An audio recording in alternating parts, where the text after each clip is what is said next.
Selamat pagi teman-teman, selamat berjumpa kembali dalam pembelajaran agama Katolik bersama Pak Sandi. Ya, pagi ini kita akan membahas salah satu poin dari bab 1 ya. Sebelum kita mulai kegiatan, mari kita hening sejenak.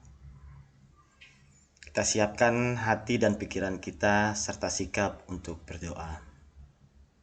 Dalam nama Bapa, Putra, dan Roh Kudus. Amin. Allah Bapa yang Maha Baik, kami bersyukur atas segala kebaikan yang telah Kau limpahkan dalam hidup kami.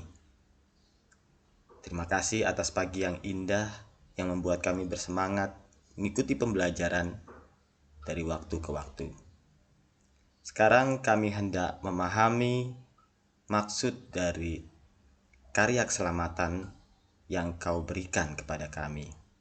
Sebagai orang beriman, terangilah akal budi kami agar semakin mengerti rencanamu dalam hidup ini. Terpujilah namamu demi Kristus Tuhan dan pengantara kami. Dalam nama Bapa dan Putra dan Roh Kudus. Amin. Selamat pagi teman-teman. Pak Sandi ucapkan kepada kita. Ada WA masuk sebentar.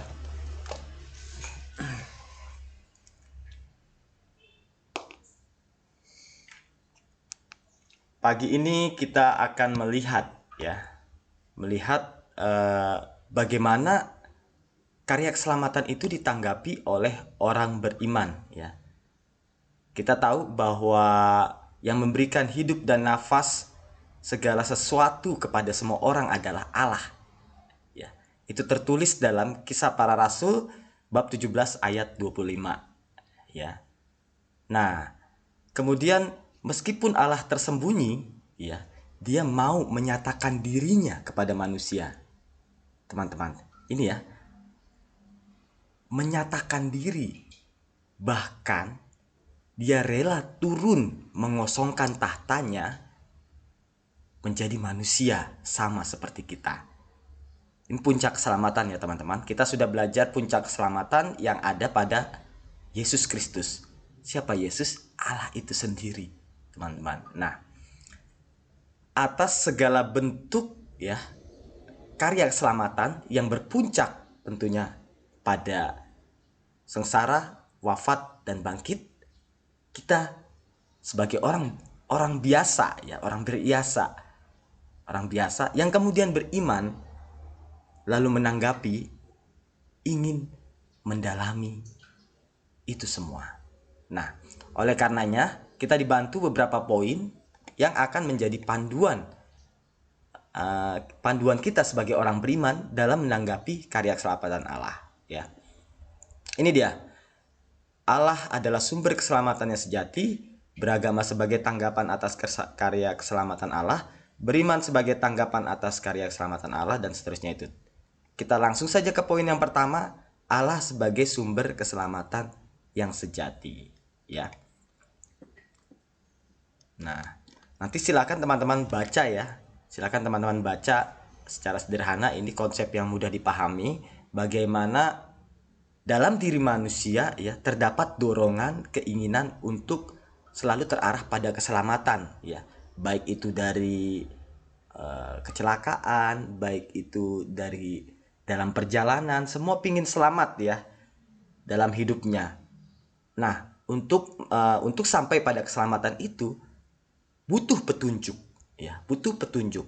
Nah, petunjuk ini yang mengarahkan manusia tersebut kepada pegangan sejati ya, pegangan hidupnya yang sejati, yaitu Allah sendiri ya, sebagai sumber keselamatan yang sejati gitu. Nah, yang pertama kita mau melihat ya, manusia itu selalu membutuhkan Allah dalam hidupnya. Nanti teman-teman silakan baca secara mandiri ya. Pak Sandi hanya menghantar saja. Pak Sandi hanya memfasilitasi kalian untuk apa namanya? Untuk mengarahkan kalian kepada tema kita. Nah, di sini kita akan diarahkan bagaimana manusia selalu membutuhkan Allah dalam hidupnya ya. Sebagai orang beriman, kita harus meyakini bahwa Allah adalah sumber keselamatan sejati. Namun dalam kehidupan sehari-hari, banyak kita jumpai orang zaman sekarang ya, semakin jauh dari kehendak Allah, semakin berpegangan kepada hal-hal yang tidak ada hubungannya dengan Allah, bahkan teman-teman ya. Mengandalkan kekuatan yang bukan berasal dari Allah. Padahal ya, dari dalam diri manusia, dirinya selalu terdorong ya, terdorong untuk apa? Terdorong untuk selalu mengandalkan Allah. Tetapi hal ini seringkali terdistrak, seringkali terkacaukan oleh lingkungan sekitar. Ya. Maka dari itu, pada kesempatan ini kita mau disadarkan kembali ya, mau diingatkan kembali bahwa manusia kalau ingin selamat ya, datanglah kepada Allah, bukan ke hal-hal yang lain ya. Di sini nanti ditunjukkan seringkali manusia itu mengandalkan hal-hal yang tidak ada hubungannya, tidak ada kaitan, bahkan bertentangan dengan teman-teman, bertentangan dengan Allah itu sendiri. Ini dia ya.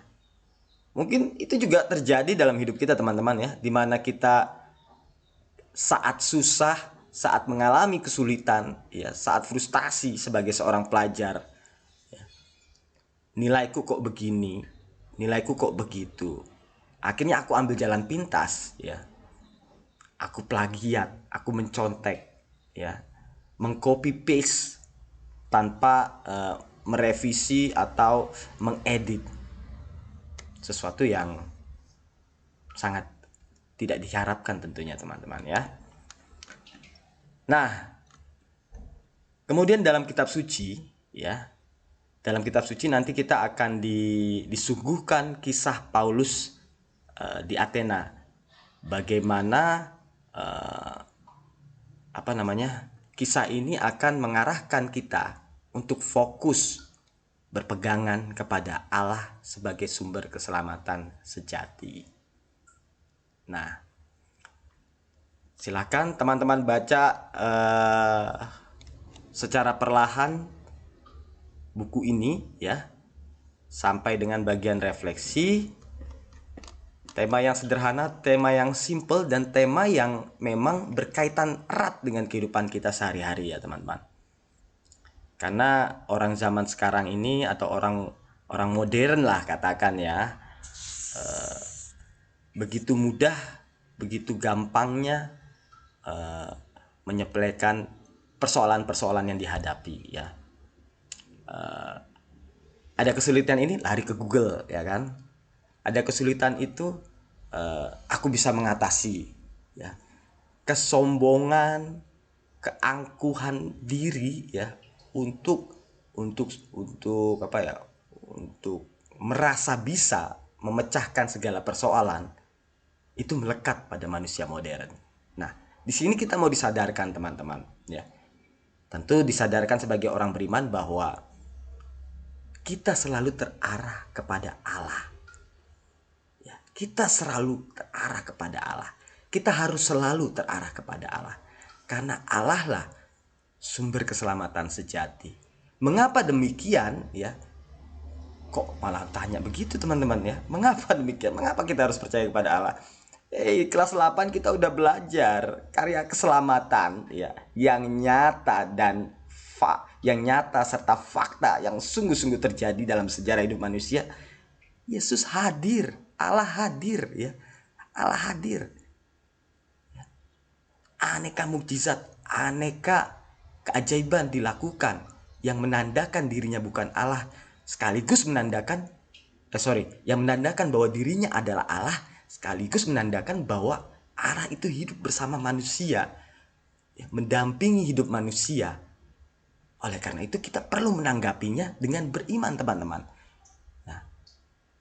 Lewat materi ini kita disadarkan bahwa seringkali kita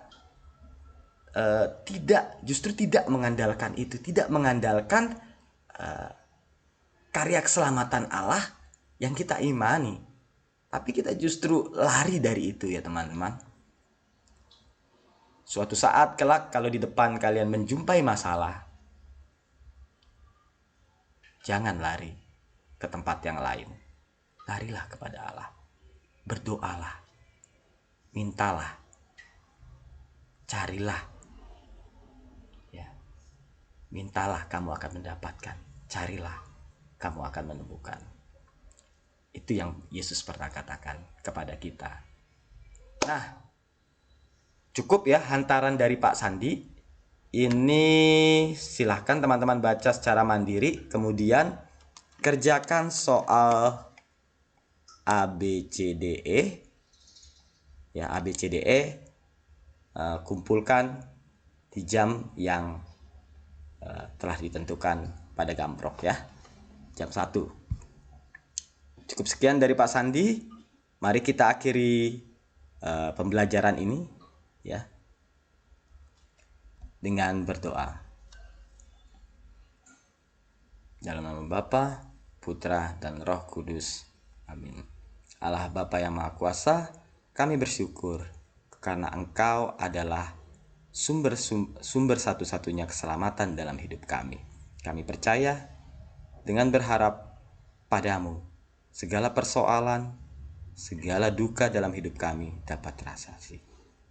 Terpujilah namamu, demi Kristus Tuhan dan pengantara kami. Dalam nama Bapa, Putra, dan Roh Kudus. Amin. Sekian teman-teman. Terima kasih.